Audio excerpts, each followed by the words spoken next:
And we're live, everybody. Hello. Welcome in.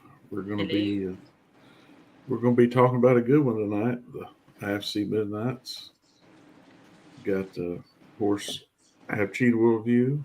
We got Mary Wilson. We got Benefit Cadaver Club. So I'll just say real quick. This is the Den we're covering from 2013.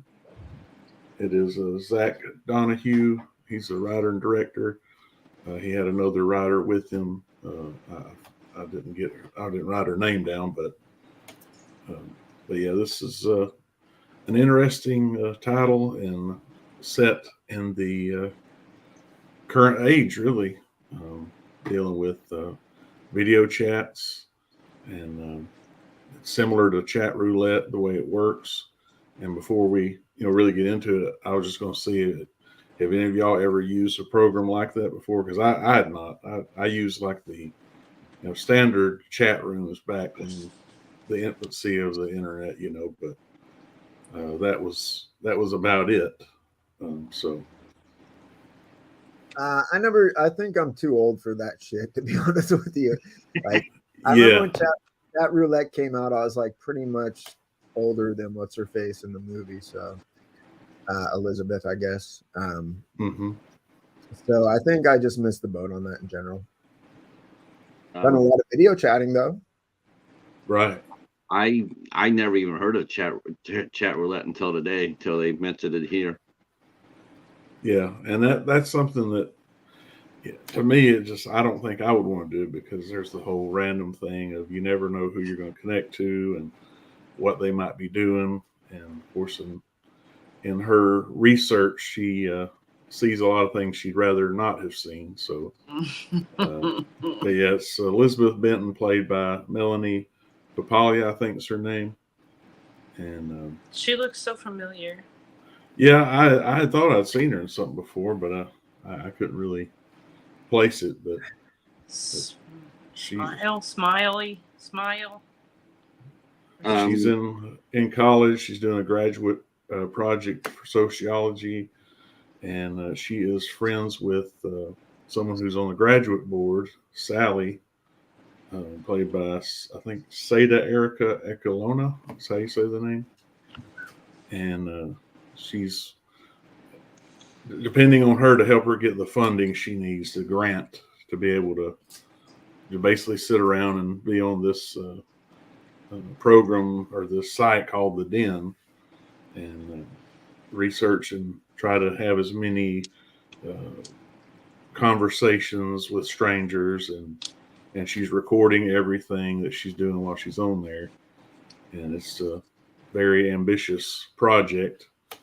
And of course, she has people in her life that really don't necessarily approve of it, and they think it's kind of weird. So we meet Damien, her boyfriend. He's played by David. I think it's Schlachtenhofen. Yeah, he had an unusual last name. Yeah. Her friend Jenny, played by Khadija Pevic. And then Max, played by Adam Shapiro. Those are the ones she interacts with the most. But from the get-go, she's connected from her computer. It looks like a Apple, like a MacBook or something. So, any opening thoughts from y'all about just the way that it starts and how it gets things rolling? Yeah, I like the way I like the general format of this film. Because it's like the first one I know of that sort of had this format.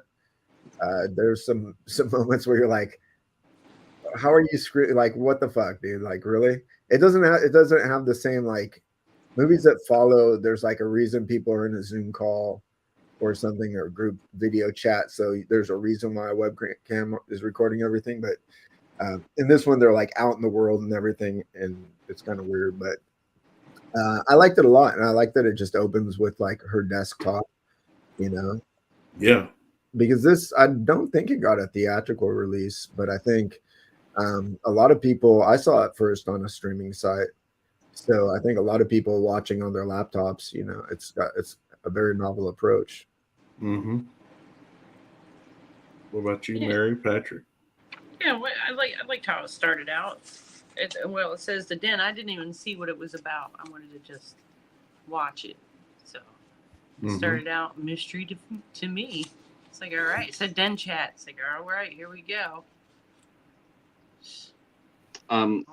Yeah, yeah. It was a strange. It was, I saw that and opened up, and I was actually sort of surprised that people were still doing chat rooms, like that, like the old fashioned chat rooms. Where you know I never heard of anybody doing like chat roulette, so I wasn't sure what that meant. I was just like, well, I don't know how anybody could do a thesis on this, because it just seems full of nothing but freak shows.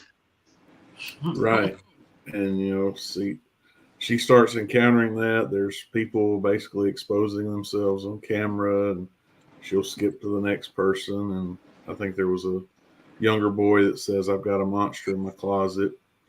And so he's like carrying his camera in there and basically does a jump scare moment and to basically prank her and show. He takes a screenshot of her reaction and shows it to her, letting her know she's been pranked. I like that they sprinkled in a few moments like that where there was like these like dark pranks that happen. So like just like to introduce some doubt as to like things that she's going to see, if it's like what the hell is going on, if it's real or if it's a hoax or a prank or whatever. I thought that was cool. Yeah, and then she ends up talking to one lady I believe she's over in England, Brienne, played by Victoria Hanlon, and she kind of just has like a normal conversation with her, and that's probably one of the few, I guess, instances that I saw on there where somebody was just wanting to talk and not mess around, I guess. But she ends up doing with the call with the her friend Sally, the one on the board, and they do approve her. And then she, of course, is happy and even gets her friend Jenny to come over one night because she's wanting to, basically have some drinks and just goof off or whatever. And I think that's the first time we see things are a little bit more wrong than they appear when we get the first.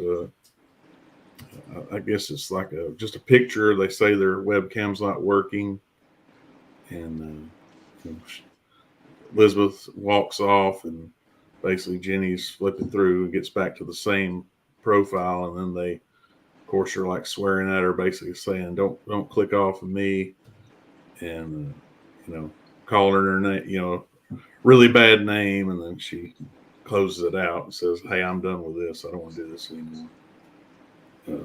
But that person ends up coming back later, that same profile. But I don't know, that right there. I was like, this is not gonna go well, because I figured that one would come back. What about y'all? I was a little surprised that when she went to do her like get the grant, and I thought it was pretty telling that when they walked in there, and pretty much Sally was the youngest person in there, but everybody else there was much older, and and they were sort of like, they were of like I said, it's like, how do you get a grant to sit there and just chat to people all around the world? It's like, what's in there for anybody? So I was a little skeptical of that as well, and she said that, she had to push a little bit to get them to see, like, this is the new age, this is the new world, this is a technology advanced, or whatever it was she said to get Elizabeth her grant. But yeah, I thought the scene where they showed this to girl, just her face, and then she chased off Jenny. That was interesting. I will say, as far as like the board approving her grant thing goes, that's pretty typical of academia. I think, you have like younger adjunct professors, or even like tenure track professors, and then you have like, people that have been there for a long ass time. But just because it's her sitting around, sort of shooting the shit basically with a bunch of randos.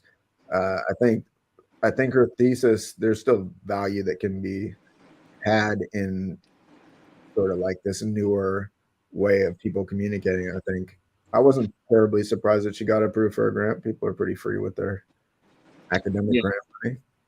I mean, Sally had mentioned that how she, it was basically her pushing it, and she said she had to push hard to get it through because they didn't quite see it the same way that Sally and Elizabeth did, but they trusted Sally. I got the impression they trusted her judgment, and so they all agreed with it. I'm sure they were skeptical, obviously, but it's interesting though. You're right though. It's how old timers are. They're always a lot of times, not every time, but a lot of times they're a little bit reluctant to because they've been doing things their own way, and they don't see the value of doing things the new way, because what's that saying? If it isn't broke, don't fix it. And so this is a new thing, and I just it's interesting though. There's no I guess there's no guidelines. It's just like to sit around and it's like, are you going to be? I don't know. Maybe I'm just overthinking it a little bit, but I mean, I was trying to think it through their eyes. It's like, why is she talking to all these people, and what is she going to get out of it? Right. She wasn't taking any notes, or anything like that. She didn't she was just talking, and a lot of times she was just, blowing off the person she was talking with because they were obscene. Yeah, it's probably like a human nature type study or something, I like sociology, but I mean, that's like, I guess when this movie came out, when I first saw it, my brother, he's like an anthropologist, and he was doing a bunch of research on like World of Warcraft and like massive online gaming platforms and those communities and whatnot. So for me, it's just like, yeah, I guess that makes sense.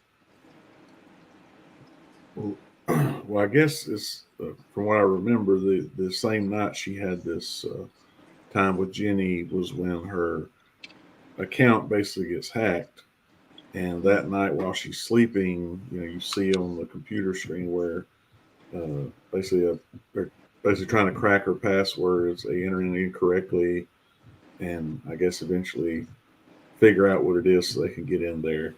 And it shows her sleeping, and so she has no idea that someone's in there yet. But as we'll see, they periodically will just cut her camera on at random times, log her in without her knowing it.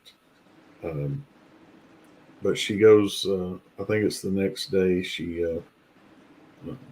talks to Damien, and earlier in the day, he's wanting to see her. She's like, I'm busy, I got stuff to do. And I think Max checks in with her as well, and she ends up going out to a coffee shop, I believe, that same day. Still logging into the den, chatting with people. And then this account comes back up again, and they tell her they just want to chat, and they tell her she's pretty and all this. And but when someone comes to deliver her coffee, they cut whoever that account is cuts it off. So basically, anytime there's someone around other than her, they cut it off. So or that try to also intimidate them to leave. Do what? Or try to intimidate them to leave, like they did with Jenny. Yeah. But after she leaves the coffee shop, goes back home, she's asleep. And this was a part I was like, at first I didn't know who it was, but we see the camera showing her in bed again. But then this time the computer moves and goes closer to her, and you see a hand come in frame and pulling the sheets down. And so at that point, I didn't know. I thought there was someone that broke into her house at that point. Yeah, I thought it was the killer guy.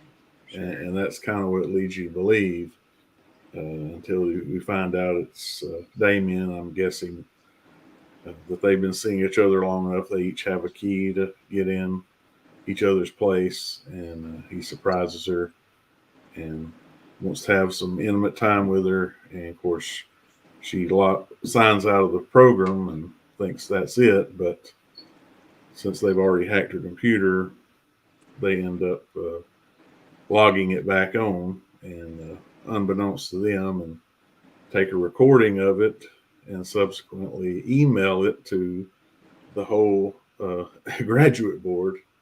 And of course, again, all this, she has no idea that they're doing this, but it's just showing you like how nefarious this has turned out to be, that they're really trying to mess with this girl, and really for no reason. It was scary because, I mean, it's one thing to have your social media, hacked into, but it's a whole different, meaning to have your computer hacked into, and she had no idea that was happening. And, she didn't really do any safety precautions, at all. It's like, I would think that after a while, I mean, now I guess it's a hindsight thing, maybe back then in 2013, but even back there in 2013, you still were, were wise enough to know that if you ran across somebody really unsavory or whatnot, you knew how to block them, and you also knew how to change your password too. Right. Yeah, maybe shut your laptop that has the camera on it. Yeah, that's a good. Or That would be a good. stop to go. Or yeah. I mean, change your password, change your password on your, and then maybe look for another website to do your experiment on. Obviously there's more than one chat room to talk to, so instead of staying there, maybe go somewhere else where where there's fresh people. Yeah, but at this point, there's no reason for her to think that anything's been compromised. No, not at all. You're right. So, I mean, why would she take any she has no idea. Yeah, why would she be changing her passwords and shit? Right. Well, there's a lot of people here that they get hacked, but they don't know they've been hacked. There's been times where there's been people that still have their account going, but they've been hacked, and the other person has just been quietly just using it. When they're not there or whatnot, they come in too. And that does happen. Even now, that happens. A lot of times people assume that as soon as somebody hacks into your account, they change all your shit. And then you're blocked out. But a lot of times they don't necessarily do that the first 5 minutes. They want to see what you're gonna do.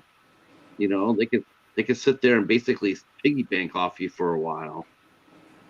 It's sort of creepy, really creepy. Yeah, definitely. And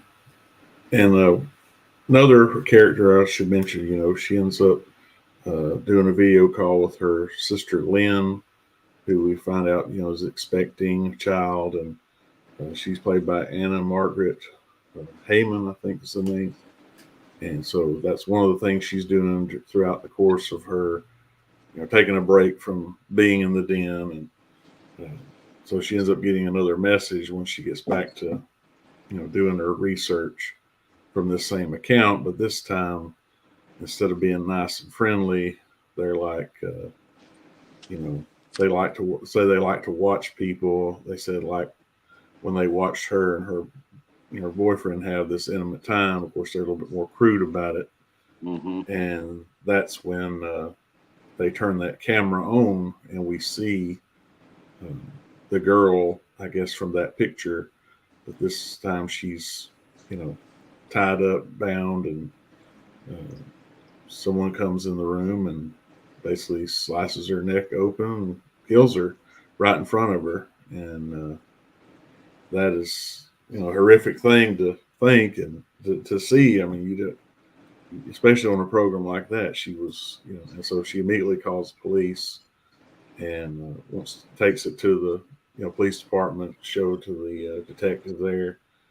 And he says it looks realistic, but he's a little skeptical because he's like, we really don't know if anything happened, or maybe this is someone else just trying to prank you, so he basically tells her there's really nothing they could do just from that alone.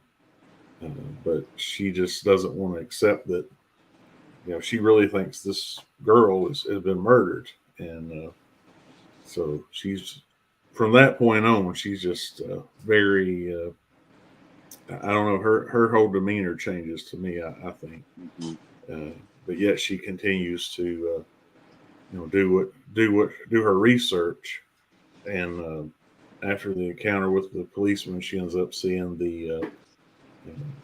I think there's a gun on the table, and the person puts a bullet in it, shows her playing Russian roulette, and basically has the camera on the gun, and first person clicks, nothing. The second person clicks. Looks like they shot themselves, and then they all start laughing at her, and she sees that it was a prank, and so then she's like, well, maybe he might have a point, because that looked like they really shot themselves, but then it didn't. So, but any thoughts from any of that, or? I thought. Sorry, go on. Go ahead. I was going to say, yeah. I mean, I think I like from the filmmaking structure point of view. Like, just after this happens, they throw in a little more doubt. Not just, I mean, not for us because I think we already know the way things are going, but like for her, like, oh well, shit, that did look real too. Like, I don't know, was it fake? Was it real? It feels real, but maybe there was no reveal at the end. Like she would have thought that one was real, or whatever. Yeah. So I like the way they did that. Something happened. I don't know what happened. Oh, it's okay. It went mute, and then I was like, okay. Maybe there's a closet. Maybe there's a monster in your closet. It's true. It's real. It's real. I when I saw that and that scene with that girl, I gotta admit, man, the first thing I thought of it was like, man, that's some best gore shit, because it's like, that's what they specialized, they don't like that. So I'm sitting there watching that and going like, that seems like it seemed legit to me, like as soon as I saw it, it didn't look fake. It looked like, oh shit, so that's what when I saw it, that's what I said. I said, holy shit, they killed her. Right. The Russian roulette one was a little bit more believable, like a prank, because like when they showed her shooting herself and her head goes back and whatnot, and then and you see going like, did I see what I saw? Whereas that girl, when she died, you could see her face and you could see her die in her eyes. It's like, that's real. I don't know about that one.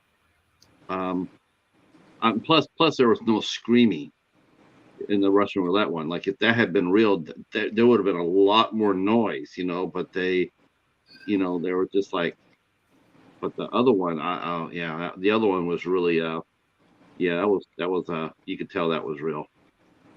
Yeah. And she ends up talking again with Max after this event happened, and she's basically like, I'm going to send you this account name. Is there any way you can use your expertise? Because he's, he does something, I guess, in the computer science field. He has some way maybe he can, try to track the account, maybe an IP address or something it's using. And he reluctantly agrees to do it, even though he tells her, I think it's just a hoax as well. And he's not, he doesn't think that it really happened. And of course, her friends keep telling her, maybe you need to take a break from this. They keep telling her throughout this whole movie, hey, you've experienced some stuff. Maybe you should just give it a rest for a while. And but she just wants to, continue on. And let's see. I think next was when she's talking with Damien again, and he's walking to his car, and she receives another call on her cell phone, so she rolls over away. She doesn't see, but as he gets in his car, there's someone in the back seat, and they then basically subdue him and disconnect his phone, so that by the time she rolls over, she thinks, oh well, he just hung up. And again, she doesn't know this, but we see as the watcher that, okay, now it's affecting other people, not just her. And it's just really just keeps going deeper and deeper into this. Like, Because I mean, it's one thing when you think about, oh, well, they're after me. Well, no, they're after people I know as well. And But really, they're just after her. They're just fucking with her because those are people she knows. It's like at that point, anyone she's close with is in danger, not because they're fucking with everyone, but because they're fucking with her, right? yeah, Right. And it kept on having Damien sign in and off, in and off, and that, that was a little unnerving too. Every time she reached over there to answer it, he was was signing out, and it was like that was. I'm sure that was a little unnerving to her as well. Let me ask you guys a question. At this point, if this was right here and it was going to with you right now, at what point do you think that she would have said unplugged it and walked away from it? Should she have or would she have in real life? Do you think that would be, once the boyfriend left or that happened, would that be signaling to you that would be the end of it for you to sign off and not look back? I think comes a point where you just automatically pass that point because there's active things happening to people that you're interested in. So of course, that are in your life. So of course you want to investigate what the fuck's going on with them, right? Right. So I think you don't just oh, fuck this, just my boyfriend's missing, whatever, I'll just close the laptop. I think you're like, shit, I need to figure out what's going on with. Yeah, because she said that was their only connection, really, because the phone it would just go to Den Chat. Call her through that, I guess. Yeah, it keeps moving from whether she's connected on her computer or the phone throughout the movie and other people as well.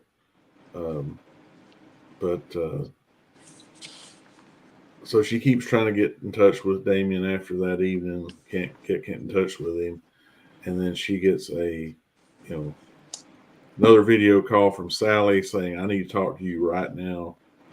And that's when she learns about the video that was taken, her and her boyfriend, and basically Sally's berating her, how I can't believe you did this and you sent this to the whole graduate board.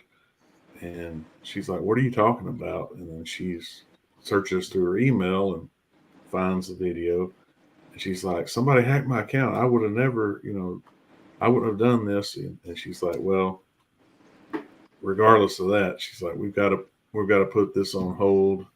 So basically that's the hold on the funding and everything. And then she notices that she's definitely Elizabeth looks distraught, or that something's, she says basically, "You don't look well, and I think you need to take some time off or whatever," and leaves it at that. And so that's just basically adding to all of her problems. Can't find my boyfriend now. Now my project's in jeopardy. So it's just, again, like you said, Ben, just kind of just finding ways to mess with her.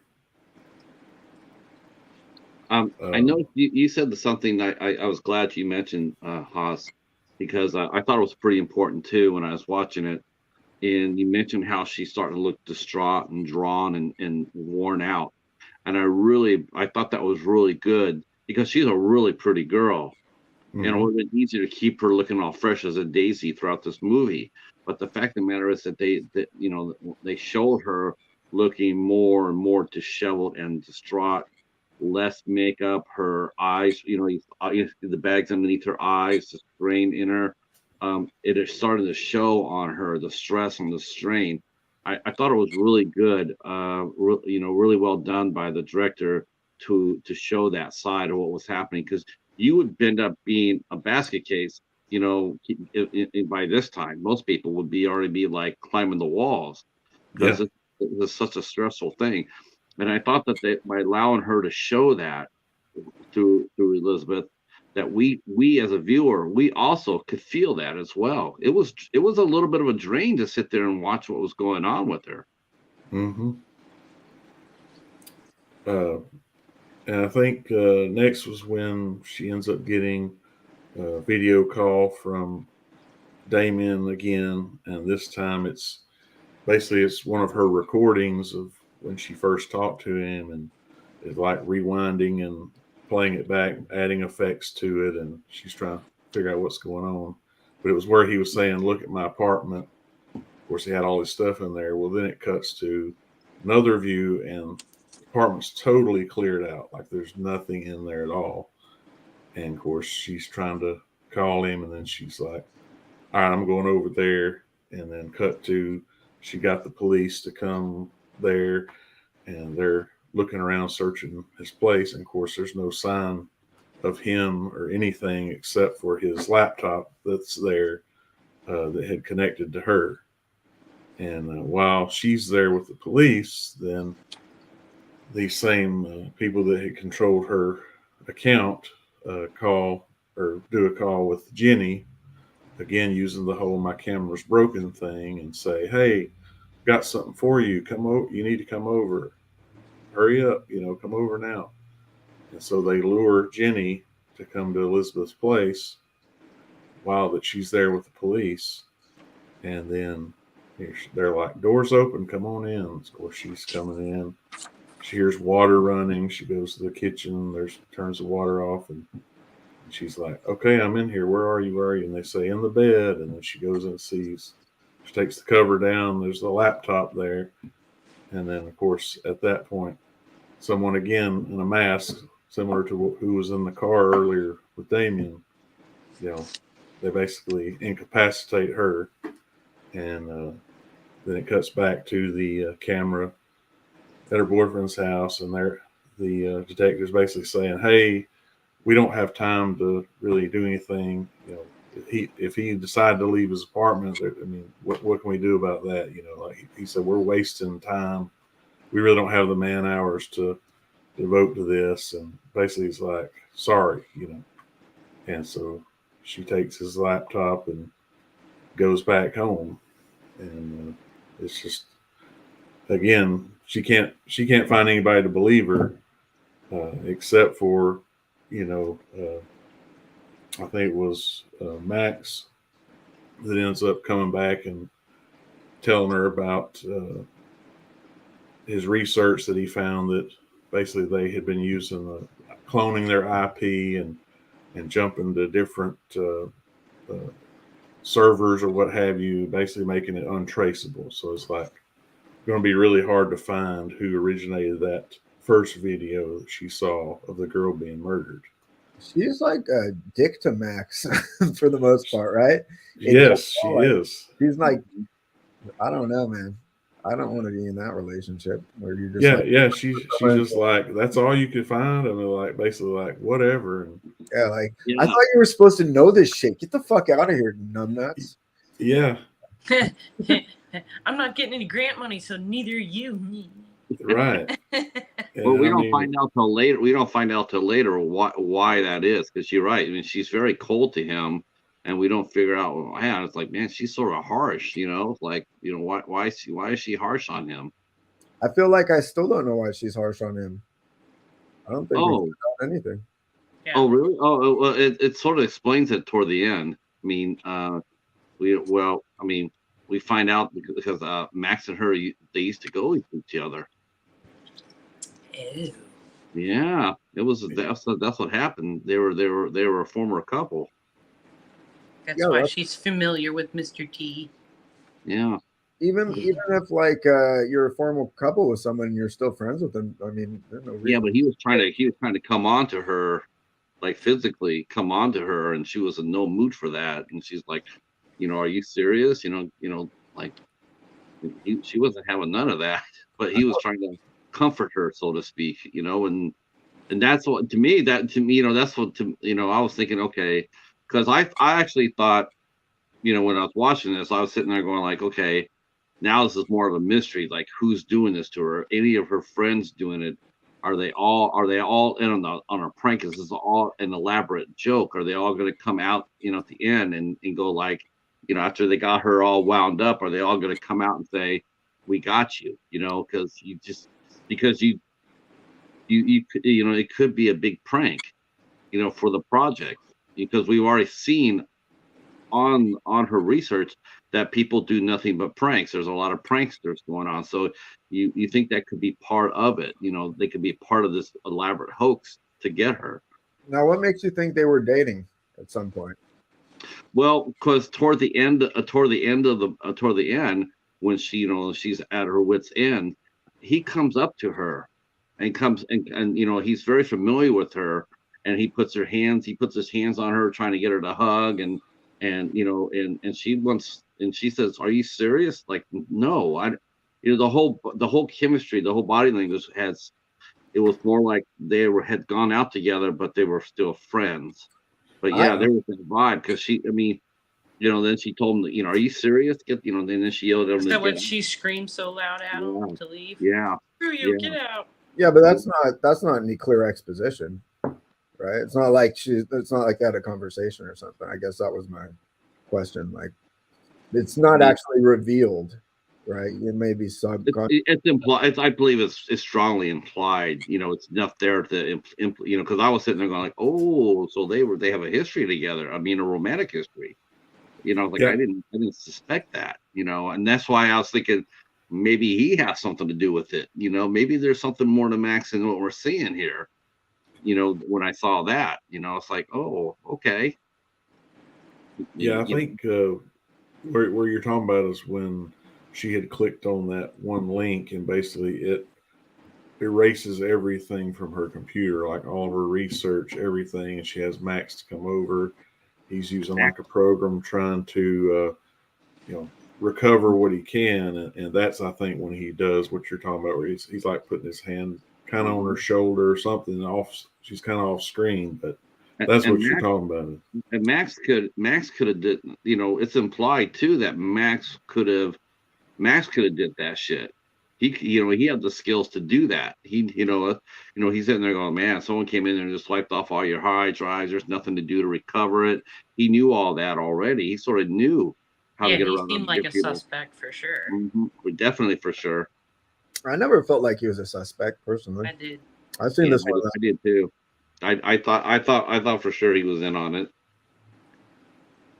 Well, he or after her computer gets, you know, basically she, I guess, gets the program, everything back up, and she's been trying to contact Jenny, of course, who she's been unable to uh, communicate with, and she ends up finally getting a message like, "Hey, come over to see me," you know, and so basically luring her to her house, and she goes in, and of course it's dark in there. There's no lights on.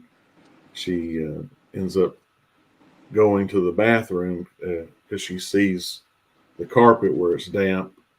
She goes into the bathroom, and of course the shower curtains covering where the tub's at there, pulls that back, and that's when she finds Jenny, who's been apparently death by suicide. Her wrists are slit, and she thinks she's dead, but of course we get a jump scare movie, which really did make me jump. You know, she just like does one of those, like I'm still alive, and she of course immediately calls 911 to get someone there to help her. But unfortunately, she does end up dying, and later when she gets back home, she ends up opening an email that's, you know, again from the people who did this, who murdered her, basically posing as Jenny, saying like, basically like giving a note saying, "Things have been too tough. I'm sorry. You know, this is what I thought was best." So basically, convincing her that no, she wasn't murdered. She actually did commit suicide. Um, which is again another traumatic thing to add to what's already been heaped on her. You know, I feel like that note was not intended for her to, like, because I think it was pretty clear that they lured her over there. So there's like smiley face emojis and shit. There's like no way her friend actually like said, "Hey, come over here and you know, like, I'm gonna kill myself." Smiley face.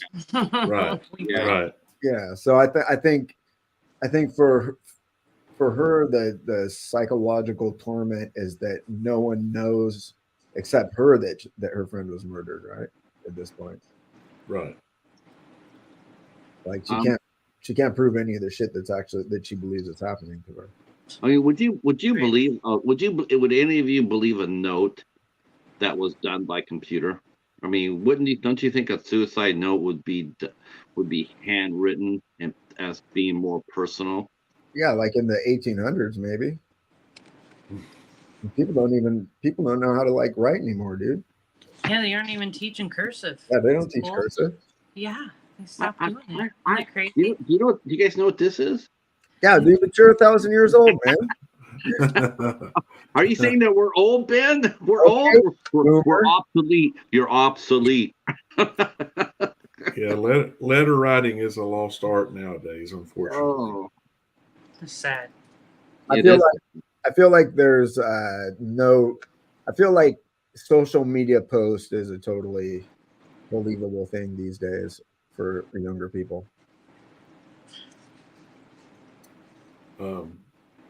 I guess this point, this is when we get the video watching call the from her gun sister. videos too, right? Do it She's now? watching gun videos at some point.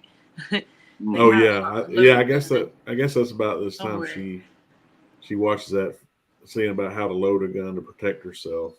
I got the You know feeling like she was going to have had a gun there that would play a role, but I guess she was just researching or something. Because she Mhm. never Yeah, used to have a gun. right. I got to tell you, that little segment of the guy with the gun. Can I tell you something?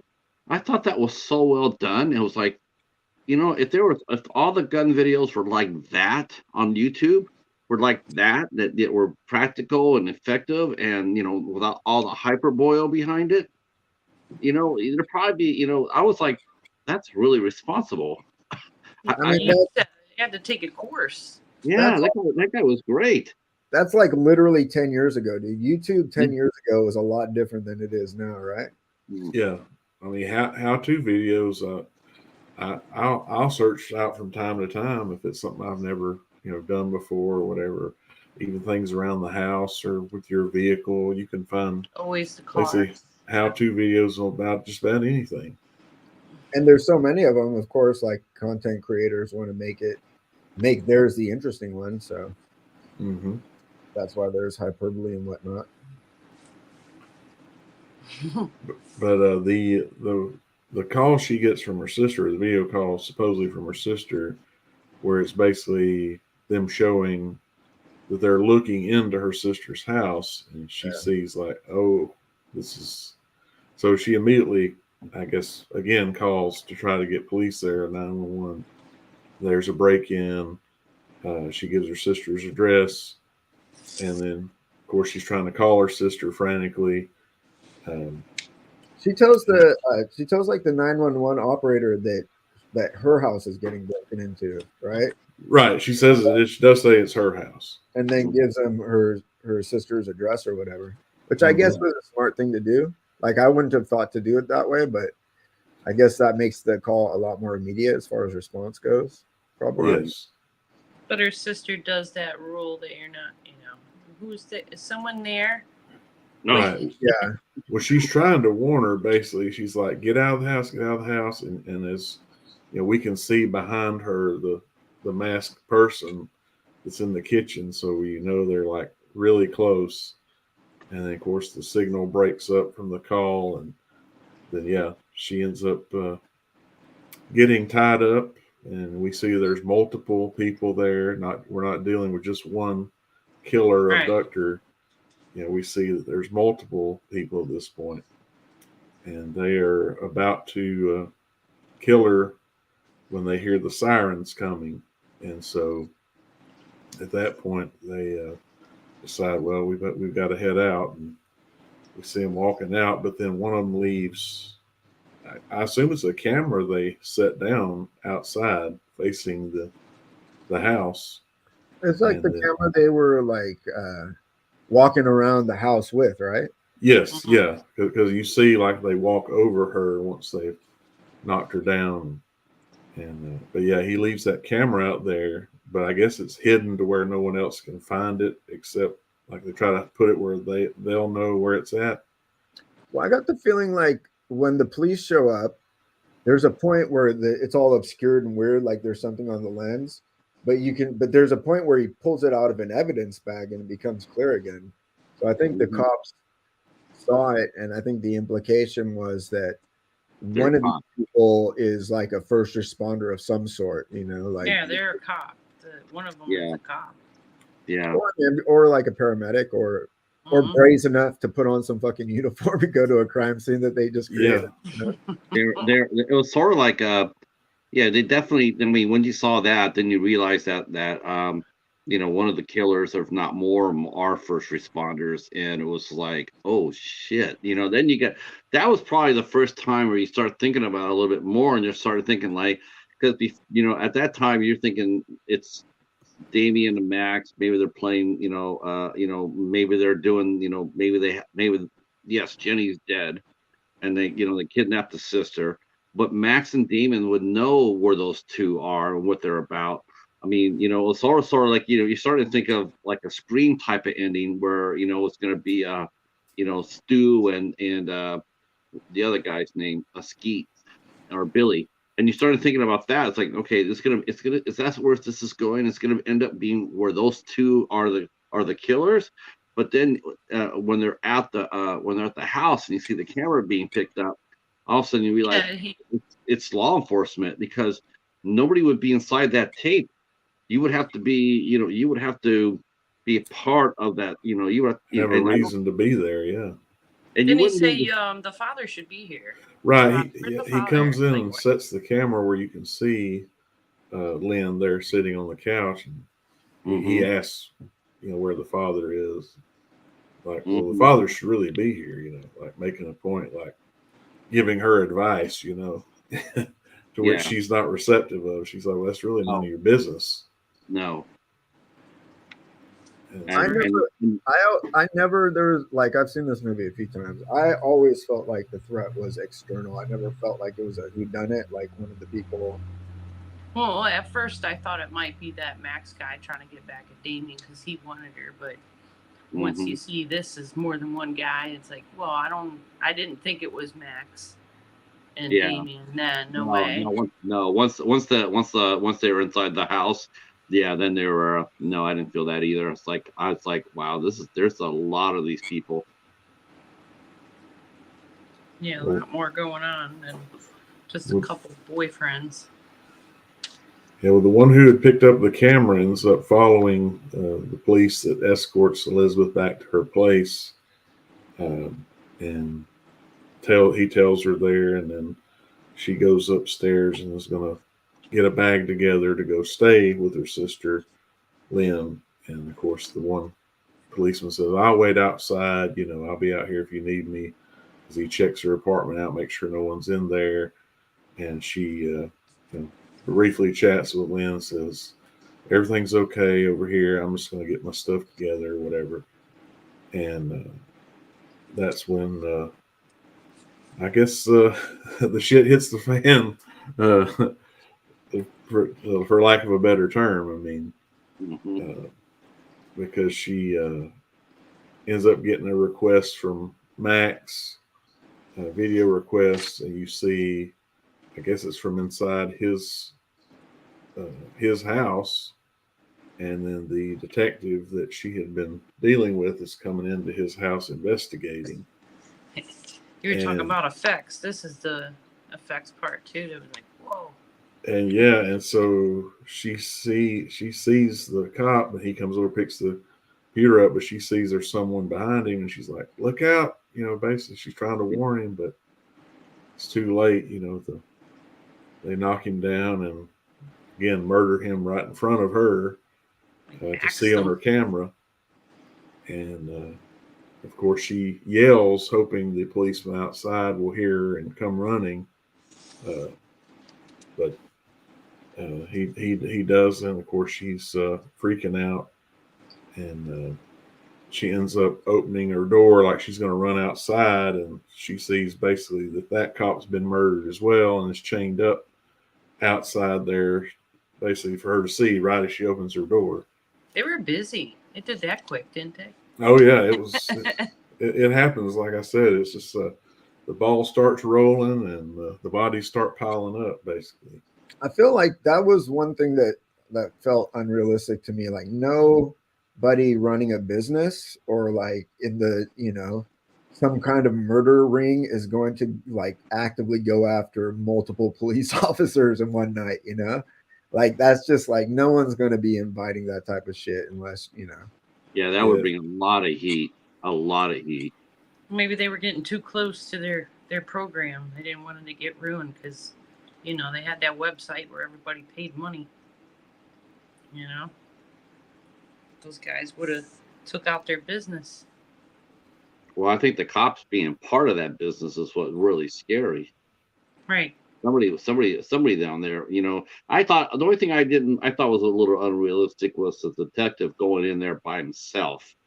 I'm like, nah, you would go in there as soon as you opened the door and you saw the way the room was, you would have backed out and called for a lot more backup. You would have had backup anyway. right? Not if you're Chuck Norris. Well, yeah. Well, he definitely wasn't Chuck. He was ground Chuck, but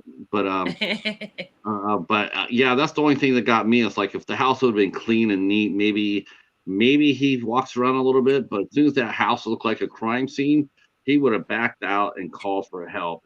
There's just no way he would have kept going in there unless he would have heard something, which he didn't. I think if the house was clean, there's no reason for him to break in and start investigating, right? Well, Right. I mean, yeah, I mean, he got in, but that's how it is. Cop comes in there and it looks like a crime scene. They stay out because they don't want to contaminate it. So he would have, he would have called for more backup. But he was like a detective, dude. Detectives are like full of themselves. He's probably like, I need backup, and he walks in. I'm gonna catch this fucking perp. I'm gonna come in and get him myself. Yeah. That's right. Chuck was in Texas Rangers. Walker, Texas Ranger. Walker, Yeah. Texas Ranger. Yeah. But yeah, basically she's freaking out when she sees the cop. Of course, I guess she'd already found another camera in her place that was hidden in a vent, and she's just it's coming together to her that she they've been watching her for every move and all this. Yeah, it's one thing they were on her computer, but that's a camera in her apartment. And so she tries to leave from the, I guess, the back exit, and that's where one of the people in the mask is at. Mm-hmm. She closes that door, grabs a knife, and ends up, I guess, another one had come in, or either he had run around or something, and she ends up scuffling with the guy. He knocks her down, and I guess she either bruises one of her ribs or something, because later she ends up showing that she's got some injury at least, but she's able to stab the guy and basically repeatedly stab him and make sure the fuck out of him, right? Yeah. She definitely Nah, was. he ain't chasing me now. She was leaving no doubt that you're not coming after me.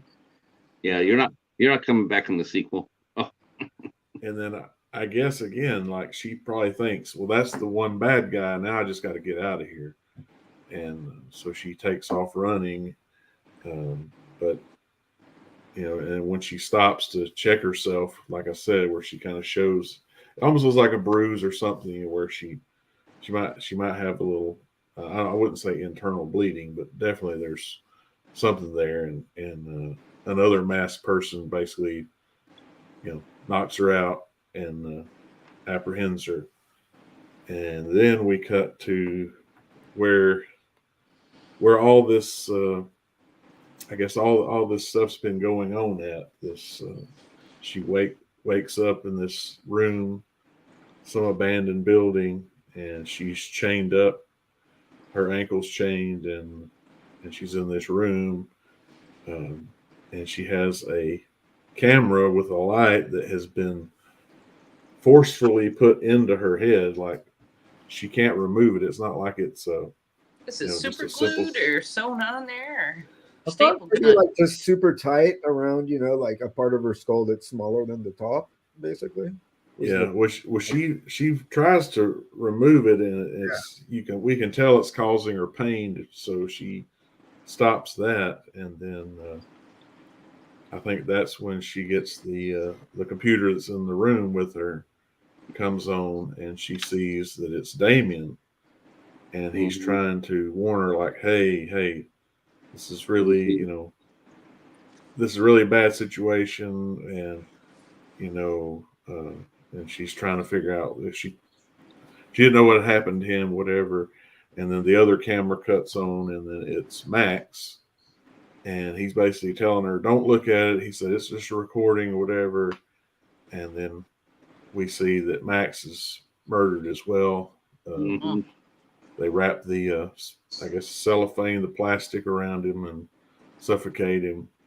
And of course, she's freaking out, and basically, then we see someone comes into the room where Damien's at and starts basically attacking him, and then eventually someone comes in the room with her. And how do you think they I have to say she's pretty tough. I mean, she did pretty well. Yeah. She what do you think scuffles again and is able to wrap the chains that she is bonded in around Chop his of the neck. Hut kill. Yeah. Choke him out and kill him, and then she's able to get the key ring from him, unbind herself, pick up I guess it was like a type of machete or a long, something for clearing, cutting on somebody, whatever. And then she's like, now I've just got to get the hell out of here. So, but she has no idea where she's at. And this is a pretty, expansive building that she's in. Like, it's not like just a little small building. This is, they've the been hallways operating. are really super creepy. Yeah, Uh-huh. it definitely. I didn't expect that. It's funny because here she is in the heart of the city. She comes out during the day, and they're out there in the boondocks. Yeah, the boonies. Yeah, it's really low light in People there. from the harvest got her. She finds a kill room where there's blood everywhere, where someone's been dispatched in that room many times over, and then she ends up encountering other people. Again, another one that she, I guess she gets they have a hammer in their hand, I think, and she's able to get it away from them and knock them in the head. And she's trying to ask, like, she said, "Where is he?" So I guess she's still looking for Damien because I guess he was attacking. He was trying to fight back, and so she's hoping to find him. But then when she's running to hide, then we hear an alarm start going off. It's similar to like the alarm from The Purge, like when The Purge is beginning. I thought that's what I thought of, anyways, when I heard it. I thought of Silent Hill. Oh, well, Silent Hill. That's another one too. The hallways are creepy already, like Silent Hill. Yeah. Sorry, but the sound of the alarm sounded like Silent Hill. I was like, oh shit, okay. That's just like an air raid siren. Yeah. We get it here. It's an alarm for lightning. It sounds just like that. It freaked us out the first time hearing it, though. We're like, what's going on? I didn't know there was such a thing as a lightning alarm. Yeah, a lightning detector. And it sounds an alarm. We can hear it from the high school. It's to get the kids off the football field when it's about ready to hit. Oh, that's cool. But she ends up working her way out of the building. She runs and gets outside, and like you said, we find out she's somewhere way away from the city, and we kind of see again how large this operation is, because there's a big group of folks that are in on this and are part of it. Yeah, and tons of them. I think one thing we just glanced over real quick, when she hits the dude in the head with the hammer, he's like a kid. He's not like some like middle-aged dude. He's like maybe like 18, 19 or something. Like he's the one that gave her the link to the one penis video. I thought he said, "Oh, I got the video for your boyfriend. I got it right here for you." I did not. Was that the same guy? Okay. I did not think it was the same guy personally. No, Yeah, I didn't. No, I didn't either. But yeah, but he definitely was young, and she's trying to see who it was, and then she got the mask up almost over, and then she had to run. I was waiting to see if it was somebody we knew, maybe it was one of those cranky old professors or something, but no, but yeah, it was. Yeah, it so was, the harvest. I meant Radio Flash. The people Now, from at the this- mountains got them. Now at this time when I saw all the people run around like that, the one thing I got for a split second was sort of like the end of the kill list. They're all in the backyard and they're all doing the big mass gathering, and you were just finding out that's what they're doing, and we had no idea that was going on. That's what it reminded me of a little bit toward the end there. It's like, damn, there's a lot of people here. Yeah. And so she's running, one pulls up in the car. She brains him with the hammer as soon as he gets out, gets in the car, and starts hauling ass trying to get out of there. And of course, we think there's a slight chance she could get away. And we're like, yeah, get out of there, get out of there. But unfortunately, they T-bone her in the side, flip the car, and, we then see they're dragging her out of the car, and we know where she's going to end up, back at the complex she was trying to escape. So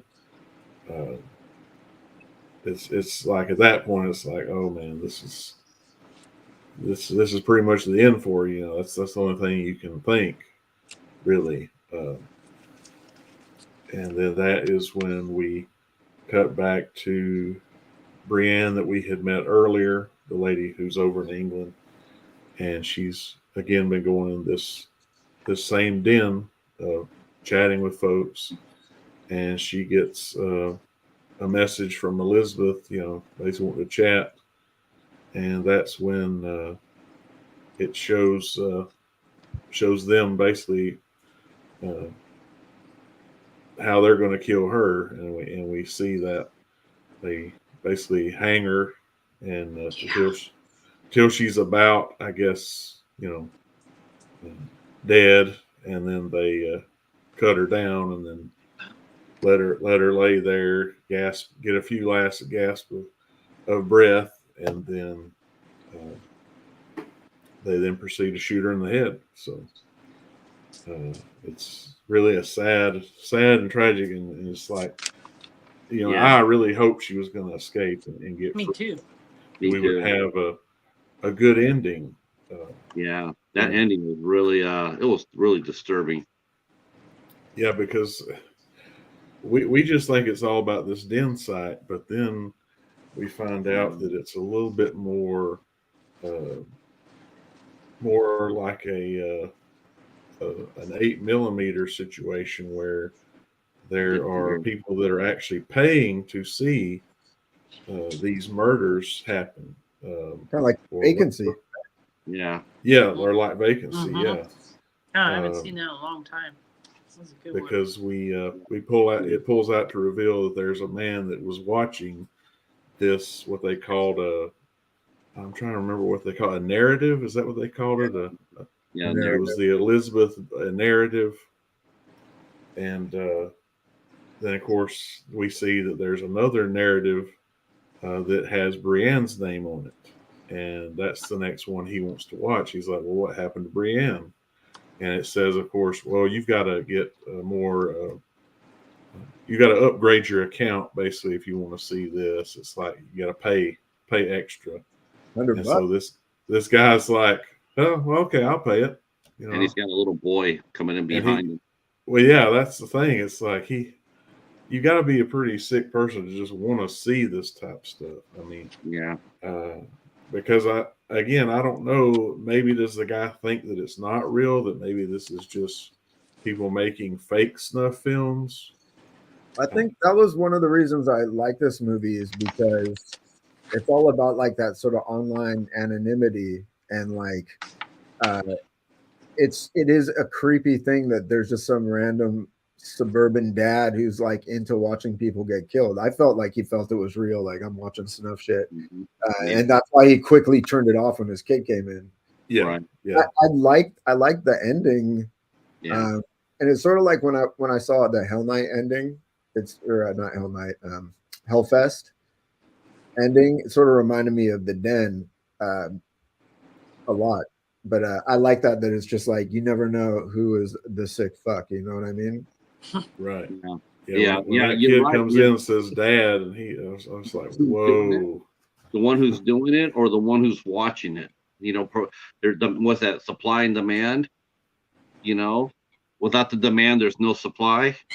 Well, I feel like everyone involved is a sick fuck either way, right? I mean, Yeah, Yeah. yeah, I don't. Yeah. I think the people that are doing it are probably worse because because that's such an active role in being such a fucking piece of shit. But like, yeah, I mean, you got to be a sick, twisted fuck to pay $100 to watch some snuff story, you know? I guess it really made me really uncomfortable too, you know, watching the end of the movie as it was. I kept on thinking about human trafficking, you know, like all these people disappear in our country every day, and you wonder what happens to them. And you know, you're sitting there going like, you can't help but think, but could this be happening and we don't know about it? I mean, you know, the possibilities are there because people disappear off the planet and we never see them again, you know, or hear from them. I was just reading an article last week about there's like 30 people in Cleveland, 30 teenagers in Cleveland that have disappeared in May without a trace, without a single trace. They're gone. 30 of them. It's like, what happens to them? Where'd they go? And when I was watching this movie, I kept on thinking about that. Like, what happens to these people? I mean, you know, we hear about stories about people finding out, you know, like Room, you know, the girl got locked in the room for all that time. We hear about that a lot. You know, the people in the guy in Cleveland who got caught, you know, he's a serial killer, but he got caught with prisoners down in this basement and shit. It's just like, Oh, is that when that girl got escaped and ran into that Yeah. guy's arms? He was like, I knew Yeah. it was crazy when a lady Yeah. ran into my arms. yeah, Just gonna go get a burger. I think I think like historically, especially like when 8mm came out, you know, for instance, mm, that era and like all these documentaries I've seen are always like, oh yeah, there's rumors of snuff tapes, but I mean, that doesn't actually exist, but it 100% does exist. I mean, Mhm.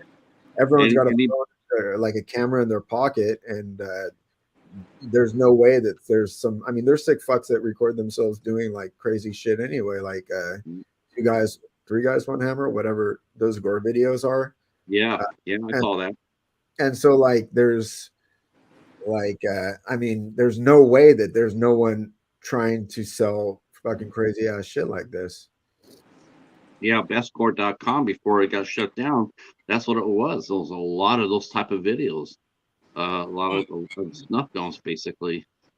You know, different scenarios like, you know, wartime or the cartels or whatever. But yes, it definitely does happen, and you know, in the human trafficking, there's no law. That's no myth.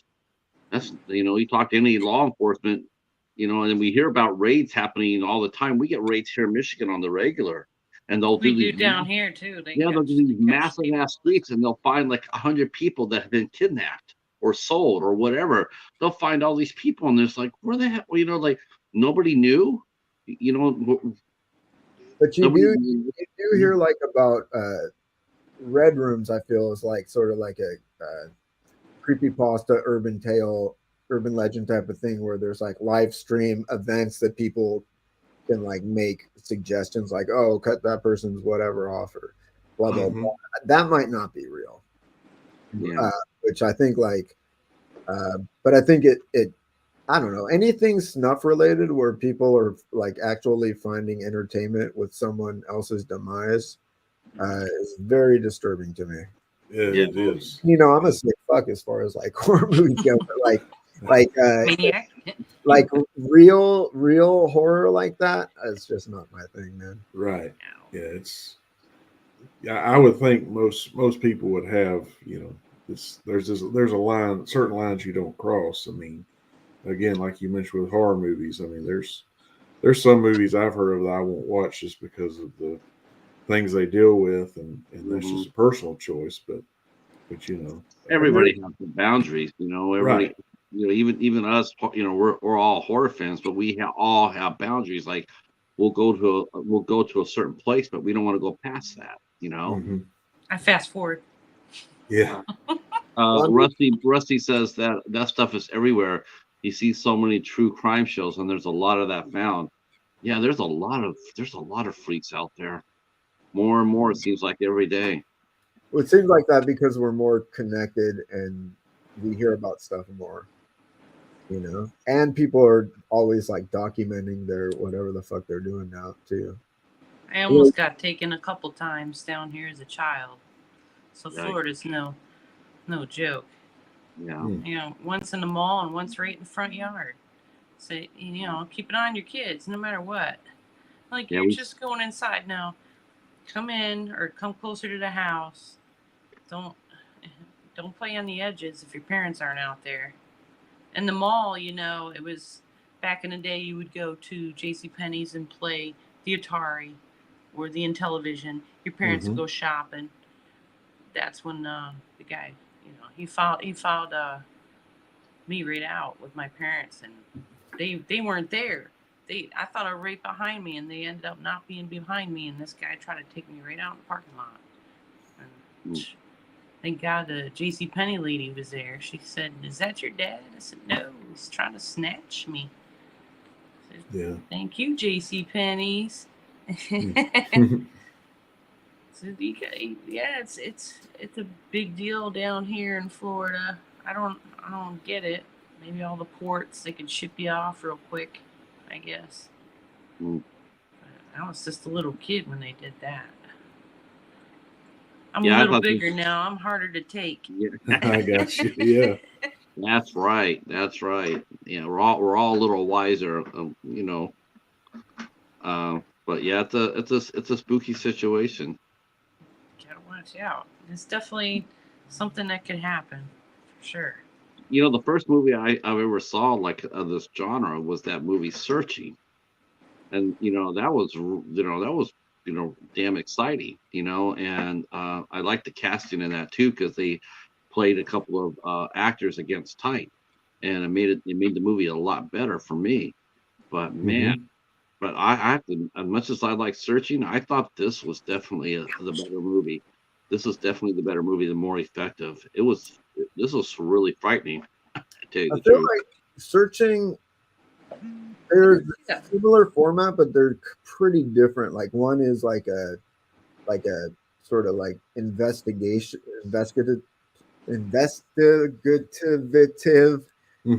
storyline, and then the other one is like a, you know, like watching someone like get fucked with and lose their life ultimately, you know. It's like it's sort of different genre, but I thought Searching was really good, you know. Yeah, I like Searching too. I liked it because I think, like I said, I think what really made that movie work for me was not only the suspense, but I thought the casting against type was very effective too. Rusty says that his first was Unfriended, but Searching soon followed for me, and I fell for the genre pretty good. I then searched out that all I could find. I agree. There's a lot of there. I think there's one called Megan is Missing that I hear is really out there. I hear that one's.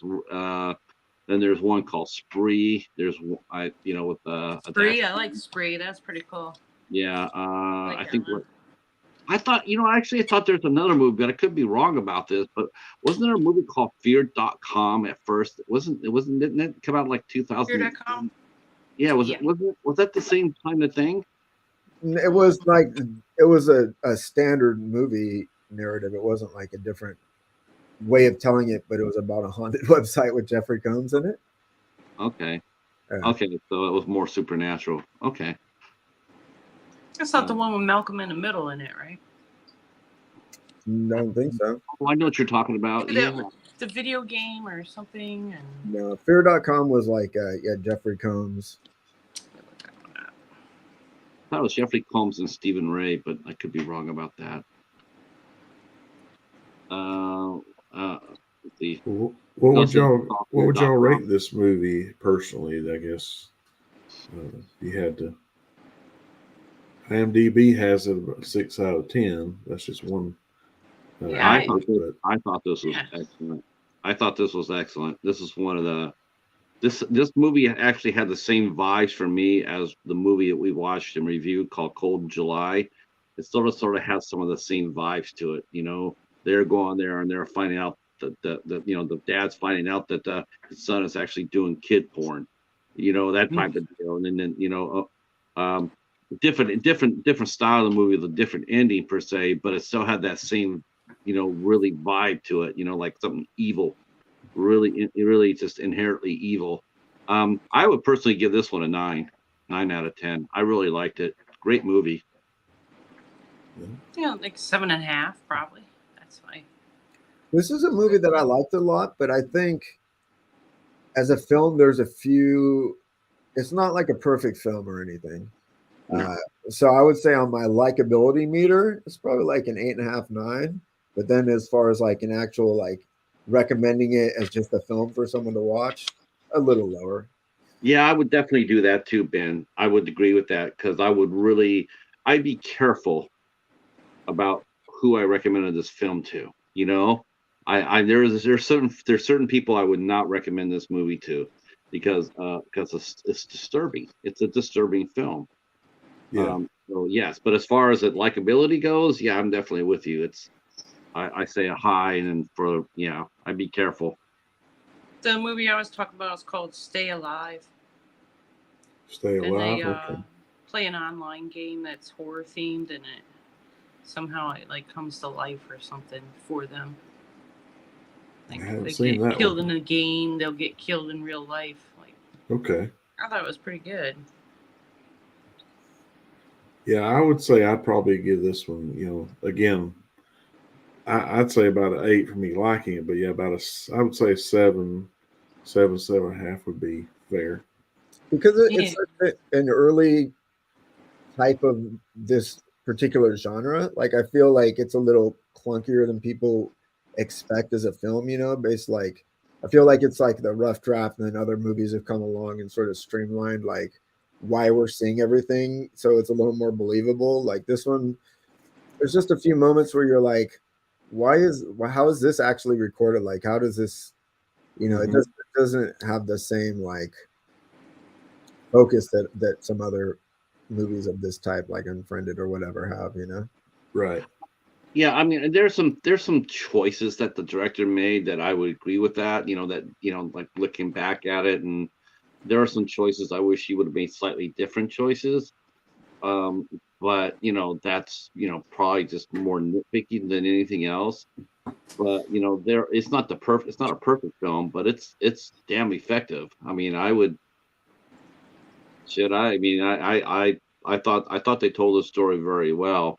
I'm actually I actually like this. I actually like this better than I like Searching. To tell you the truth, I thought this was all very very taut, and we're Searching. Maybe because Searching had a happy ending.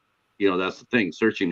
That's one of those rare found footage films. Not I don't know if it's found footage or not, but it's one of those rare films where it actually has a happy ending. And Yeah. maybe that to me it lowers it a little bit because of that. Um, it relegates it to a thriller mystery, whereas this one it's just straight out horror. This is a straight out horror movie, in every aspect of the word. This one Mhm. too, like you used the term taut. This is a very short film. So Mhm. like there's a difference between like a 140-minute movie and a 110-minute movie, like this one for me is always easy to just watch in the background. It's like a short, like condensed, almost like watching just like an hour-long TV show or something. Mhm. It's a good one. But yeah, like I said, that sort of like all of these movies that are sort of snuff related, like 8mm too, is like it's the anonymity. Like you don't know who is this sick fuck. Like the Machine in 8mm, he like takes it. He just looks like some middle aged fucking like chunky dude or whatever. like Right. like what did you expect? Like just a dude. Yeah. That's spooky. Well, I Good guess job. this- So, dude, let's get. I'm gonna give Haas, man. I'm gonna give you a round of applause, man. This is a kick-ass first movie. I And, appreciate. Man, Yeah, you rocked I it. thought it'd be an interesting one to discuss and get everybody's viewpoint on. I figured this was a good enough one to start with. Hell yeah. October is coming up. Yeah. And what I can't think of a better person to pick out our October watching than Ben. Right. I'm sure that he's got together with. I'm sure Ben's got together with the fellas to talk about his pick. I actually haven't, but hold on. Let me tilt this up a little because I'm not actually wearing any pants here. Nah, I'm gonna go over there. Hey, wait a minute. Hold Wait a on, minute.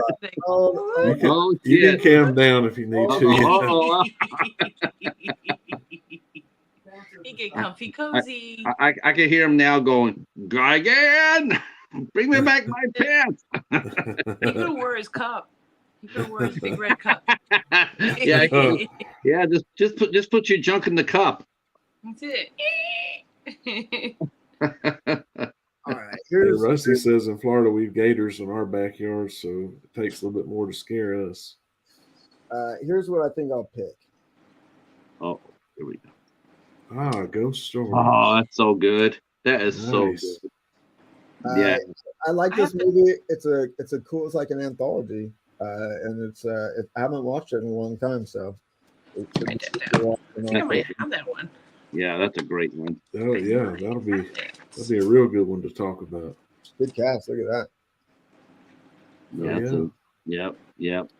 I like those stories very, very much. So what you got? October See, what you said? I think it's gonna be October. I think Halloween's on Tuesday, so I think it's gonna be the 29th. I gotta decorate. Martin Freeman. He's It's a October seasoned 20 actor and been in a lot of different stuff, comedy or fantasy or all kinds. October 29th will be our next Fargo, show. yeah, I liked him in Fargo. Okay.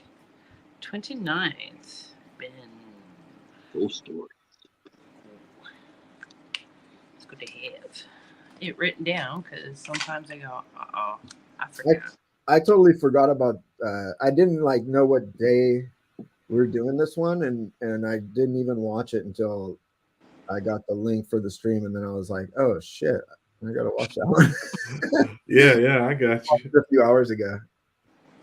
I watched it again today too. I did. So it'd be fresh on the mind. I watched it with the Mighty Casey. Him and I watched it. Oh, nice. Well, yeah, we were both going, holy shit. I've seen this one a number of times. This is probably my fourth time watching it, I think. Mm-hmm. Like I said, it's a good one just to stream in the background when I'm doing modeling or programming or whatever. Yeah. Let's see. Rusty just said just watched Haunting of Sharon Tate. How was that? I've heard that nobody liked that movie. I've heard that stuff, but I did like Once Upon a Time. What was the Quentin Tarantino one? Yeah, Once Upon a Time in Hollywood. Yeah, I like that one a lot. Oh, he liked it. Wow, that's the one with Haley Duff, I think, right? Haley Duff or Hillary Duff or whatever it was. What did I watch? That one with the mummified hand. Oh, Talk to Me. Yeah, I'm looking forward to that one. I like that one a lot. Yes. Yeah, I'm looking forward to that. Yeah, I haven't seen it, but I've wanted to see it. So. I will recommend. I did watch The Pope's Exorcist this week. Oh, I like that one too. Yeah, that was fun, wasn't it? Yeah, wow, I didn't expect it to be so much fun. I was hoping, but I didn't. I really liked that. I thought it was cool. Hoss, by the way, I remember watching one of your videos and you got the This Is Art collection from Umbrella. Oh yes. They have a Talk to Me collection coming out in October that you should check out if you're interested in it. All right. Yeah, I'll have to look it up. But I know there's been some of their sets I've been wanting to get, but I just getting all the money, because there's so many things that's been coming out here recently, and I just had to pick and choose. Like I want to get this, maybe I'll get that. The set comes with the hand from Talk to Me. Oh, it actually has that. Okay. Like the actual hand, but then A24 sells like an actual like replica of it with all the writing and stuff on it. Like, oh wow. And so I ended up getting that one from A24 shop. But they can put out the hand. They can put out the hand from Talk to Me, but they can't make Funko Pop make more Black Phillips. What's up with that? I mean, I do not own a single Funko Pop, dude. I know, that's amazing. I really did for sure, because I did try really hard to get you to buy Godzilla Funko Pops when Godzilla came out. I mean, that's like a can of worms that I just can't. I mean, I don't have that much room, dude. I have like 6 gigantic Godzilla figures. They're fucking huge, dude. I just got something. Put one on the roof. I got something that I don't even know where the fuck I'm gonna put it, and it's just sitting right in the middle of my fucking hall in a crate right now, and I'm like, shit. But I wanted it. Well, I'm sure Casey probably has room for it, or Cody. They'll break out. They're gonna break out of their cages. Oh, I know. I do have that child-sized camera. I do. Oh, That's what I'm saying. I got like big fucking things, and I'm like, shit, man, I can't collect everything. I can't bring the camera weighs like 100 pounds, so I can't bring it over. But oh wow, yeah. dude, you should hang that camera from your ceiling and have it rotate with the fire coming out of it, like he's flying. it's not a hanging type of situation, dude. It's fucking, Yeah, I would 100 imagine. pounds. No. You can make it. You're an engineer. You can make it work. they'd probably tear down this whole fucking building, to be honest with you. I live in kind of like an old building here. Well, we appreciate everybody joining us, and I know I've had a good time with this, and looking forward to October when we get to tackle Over the bin. We'll head on over to Ben's house. I drew this guy. Nice. Oh, very Oh, nice. nice. Neat. There you go. I can see him. Pliskin. Wow. Ghost stories. Okay, well, let's put some. That's gonna put some pressure on me for November. That's for sure, because that's a really good movie. But I got something up my sleeve. Okay. I always do. Well, Great anyone's job. got anything else? I guess we'll wrap it up. Well, thanks for everybody for coming out and watching, and we will definitely see you next month on Cadaver Club's Ben's channel for Ghost Stories. All right. Hope all y'all have a great evening. Peace out, y'all. Bye.